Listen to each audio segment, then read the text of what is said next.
gota también se llama, corazón en gota o corazón en garra, ¿sí? ¿Qué tengo que recordar de anomalía de Ebstein? Que es una cardiopatía congénita cianógena de hipoflujo pulmonar. ¿Por qué es de hipoflujo pulmonar? Si la válvula tricúspide no funciona, el ventrículo derecho funcional es muy pequeño, es decir, un ventrículo tan pequeño que es incapaz de mandar sangre a los pulmones. Como no manda sangre a los pulmones, que tiene hipoflujo pulmonar. Cardiopatía congénita cianógena de hipoflujo pulmonar. Y fíjense en el algoritmo. ¿Cómo llegamos al diagnóstico? Con el algoritmo. Acá. ¿Dónde está anomalía de Ebstein? Acá. Cardiopatía congénita cianógena, flujo pulmonar disminuido con hipertrofia del ventrículo derecho, anomalía de Ebstein. ¿Qué es la anomalía de Ebstein? Cardiopatía congénita cianógena de hipoflujo pulmonar. ¿Qué tiene? Un problema en la válvula tricúspide, una falta en la delaminación de la valva septal y la valva posterior. La valva anterior es redundante y suele obstruir el tracto de salida del ventrículo de ¿sí? Eso es lo que tenemos que saber o recordar de anomalía de esto. Cardiopatía congénita cianógena de hipoflujo pulmonar asociado a vía accesoria en un 25 a 35% de los casos, la madre que toma determinados medicamentos, cardiomegalia con un patrón radiográfico en garrafa o en gota, ¿sí? ¿Qué es lo que suelen tener estos pacientes? Disfunción tricuspidia grave, es decir, una insuficiencia tricuspidia. Como esta valva no se ha delaminado, es una valva mal formada, entonces tienen mucha insuficiencia tricuspidia y por ende suelen tener falla cardíaca de manera temprana, ¿sí? Anomalía de Ebstein, problema en la válvula tricúspide, la valva septal y la valva posterior no se han delaminado, es decir, no se han separado de sus ventrículos. Asociarlo siempre a vía accesoria o el Parkinson 4, ¿no? Es todo lo que tenemos que recordar de anomalía de Ebstein. Otra cardiopatía muy frecuente, si bien el nombre parece muy complejo, pero es muy fácil. ¿Qué dice acá? Conexión anómala total de venas pulmonares. Normalmente las venas pulmonares, ¿dónde drenan su sangre? En la aurícula izquierda. ¿Y qué es una conexión anómala total de venas pulmonares? Que las venas pulmonares drenan su sangre en todo lado, excepto en la aurícula izquierda. Y esto que dice acá, no existe una conexión directa entre las venas pulmonares y la aurícula izquierda. Esa es una conexión anómala de venas pulmonares, cuando las venas pulmonares drenan su sangre en todo lado, excepto en la aurícula izquierda, ¿sí? Y tenemos varios tipos: supracardíaca, cardíaca, infracardíaca y una mixta. La variedad supracardíaca tiene un patrón radiográfico, que es este de acá. ¿Qué parece esto?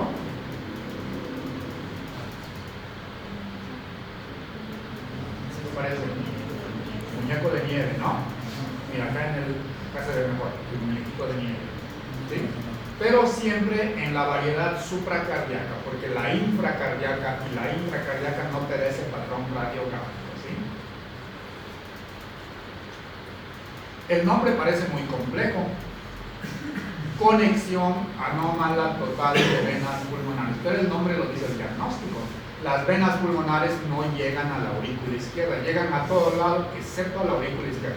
¿Dónde puede llegar? A la vena cava superior, a la vena cava inferior o al seno coronario, ¿sí?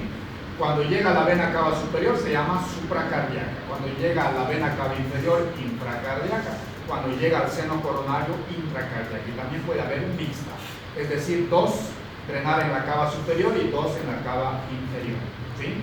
Conexión anómala total de venas pulmonares. Toda la sangre llega del lado derecho del corazón. Entonces, en esta cardiopatía, todo el retorno venoso, sistémico y pulmonar llega del lado derecho. Entonces, las cavidades derechas están muy crecidas. La aurícula derecha y el ventrículo derecho están gigantes. ¿Qué necesitan estos pacientes para vivir? Una comunicación interauricular. Porque la sangre por algún lado tiene que ir al lado izquierdo del corazón. ¿Y por dónde van? Por la aurícula izquierda. ¿Por qué? Porque toda la sangre llega a la aurícula derecha. Y de la aurícula derecha tiene que pasar hacia la aurícula izquierda. Y lo hace a través de una comunicación interauricular. ¿De qué depende que estos pacientes vivan? De la comunicación interauricular. Si la comunicación interauricular es muy grande, estos niños pueden vivir tranquilamente 1 mes, 2 meses sin ser operados. ¿Y cuándo se opera una conexión anómala total de venas pulmonares? Al nacimiento, ¿sí? Se diagnostica y se tiene que operar. Si se diagnostica al mes de vida, se tiene que operar al mes de vida. Y la cirugía no es muy compleja. El colector, es decir, las venas pulmonares siempre llegan a un colector. Y ese colector tenemos que unirlo a la aurícula izquierda, ¿vale? Conexión anómala total de venas pulmonares. La variedad supracardíaca tiene un patrón radiográfico en forma de muñeco de nieve, ¿sí? Si en el examen viene la pregunta corazón en forma de muñeco de nieve, ¿a qué cardiopatía corresponde? Conexión anómala total de venas pulmonares supracardíacas. Porque la infra y la intra no te da este patrón radiográfico, ¿sí? Cianosis desde el nacimiento, y mucho depende de la comunicación interauricular. Si la comunicación interauricular es muy pequeña, la cianosis es más intensa, ¿sí? Obviamente la infracardíaca es peor. ¿Por qué? Porque el colector tiene que atravesar el diafragma. Sabemos que el diafragma con cada deglución hace como que se contrae, entonces obstruye que la sangre pase hacia que llegue hacia el corazón, ¿no? Crecimiento de cavidades derechas, tanto en la aurícula o en la radiografía y en el electrocardiograma, ¿sí? Estos pacientes tienen algo que se llama congestión venocapilar, que es lo mismo que edema pulmonar, ¿sí? Estos pacientes no tienen hiperflujo pulmonar, tienen congestión venocapilar, que es igual o es sinónimo de edema pulmonar, ¿sí? Y ya para terminar tenemos estos patrones radiográficos. Patrón radiográfico en forma de zapato sueco o corazón en bota de la tetralogía de Fallot. El huevo trans, corazón con silueta de huevo, transposición de grandes pasos. Corazón en forma de gota o garrafa, anomalía de T. Y corazón en forma de muñeco de nieve, conexión anómala total de venas pulmonares supracardíacas. Pero acá siempre tenemos que hacer énfasis en el contexto. Por ejemplo, nosotros vemos mucho de esto en el hospital, mucho. ¿Por qué? Porque esta imagen, este corazón en forma de muñeco de nieve puede ser simulado por el timo. Esto de acá puede ser timo.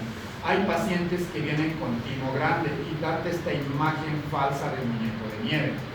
¿Cuándo yo voy a pensar que es un muñeco de nieve verdadero? Cuando el paciente tiene desaturación o está ciano, ¿sí? Yo tengo esta radiografía, el paciente satura 95 sin oxígeno. ¿Tendrá esta cardiopatía? Obviamente no, porque sabemos que esta es una cardiopatía compleja, donde la saturación es menor a 89. Estos pacientes saturan 80, 85, 75. Nunca tienen saturaciones normales, ¿sí?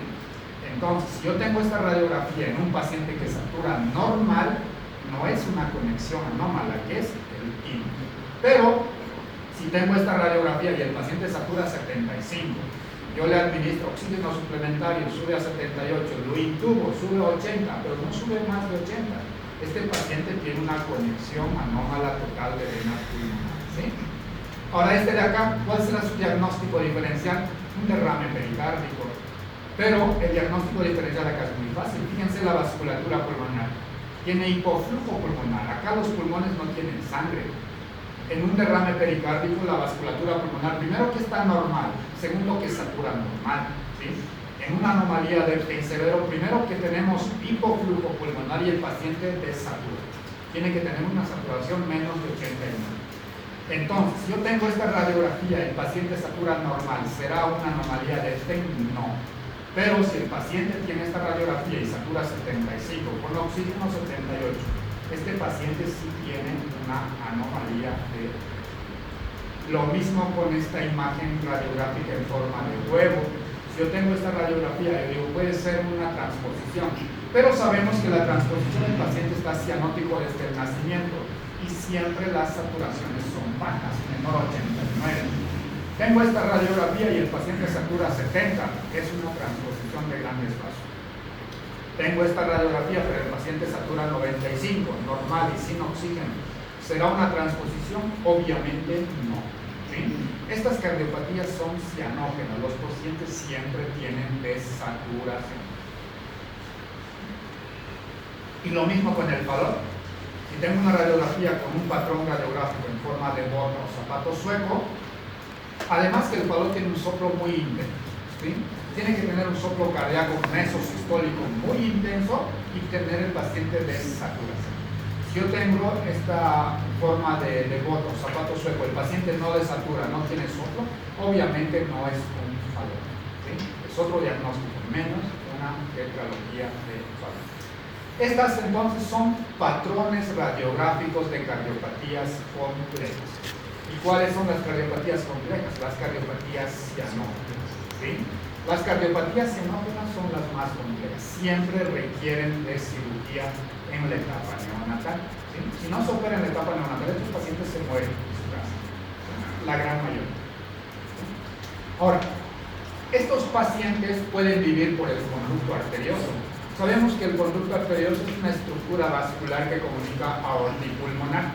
Muchas veces que le llegue sangre al pulmón depende del conducto, o que le llegue sangre a la circulación sistémica depende del conducto. A eso lo llamamos cardiopatías conducto dependiente o cardiopatías ducto dependientes, ¿sí? Todos los problemas del lado derecho del corazón son cardiopatías ducto dependientes para flujo pulmonar. ¿Qué significa? Que le llegue sangre al pulmón depende del conducto. Si el conducto se cierra, no llega sangre al pulmón, la sangre no se oxigena y los pacientes mueren, ¿sí? Con cianosis intensa. De este otro lado, las patologías del corazón izquierdo. Que le llegue sangre al riñón depende del conducto. Si el conducto se cierra, no llega sangre al riñón y el paciente se muere. O que le llegue sangre al hígado depende del conducto. Cardiopatía conducto dependiente para flujo sistémico. El flujo sistémico depende del conducto. Y estos pacientes se mueren más por choque que por cianosis, ¿sí? Y hay dos cardiopatías que no dependen exclusiva del conducto, dependen más de una comunicación interauricular, la transposición de grandes vasos y la conexión anómala total de venas pulmonares, ¿sí? Entonces, esta es una clasificación de las cardiopatías que dependen la vida del conducto. Que estas cardiopatías dependen del conducto. Si el conducto se cierra, los pacientes estos se mueren. Si el conducto se cierra, los pacientes estos se mueren. Si el paciente no tiene una comunicación interauricular grande, estos pacientes se mueren, ¿sí? Entonces, esas son las cardiopatías. Hay cardiopatías entonces cianógenas y cardiopatías acianógenas. Las cianógenas siempre son las más complejas.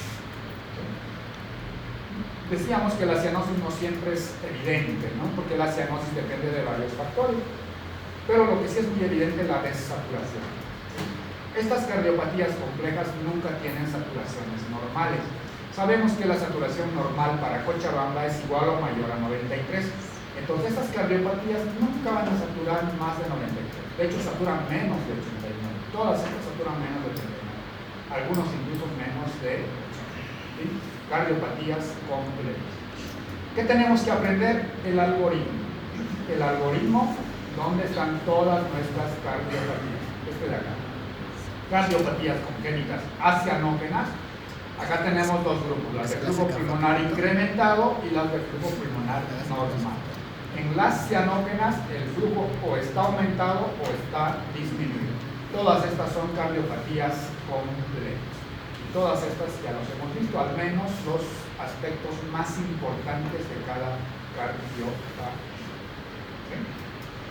¿Alguna duda, alguna consulta? No, ¿verdad? Muy bien. Nos vemos el miércoles.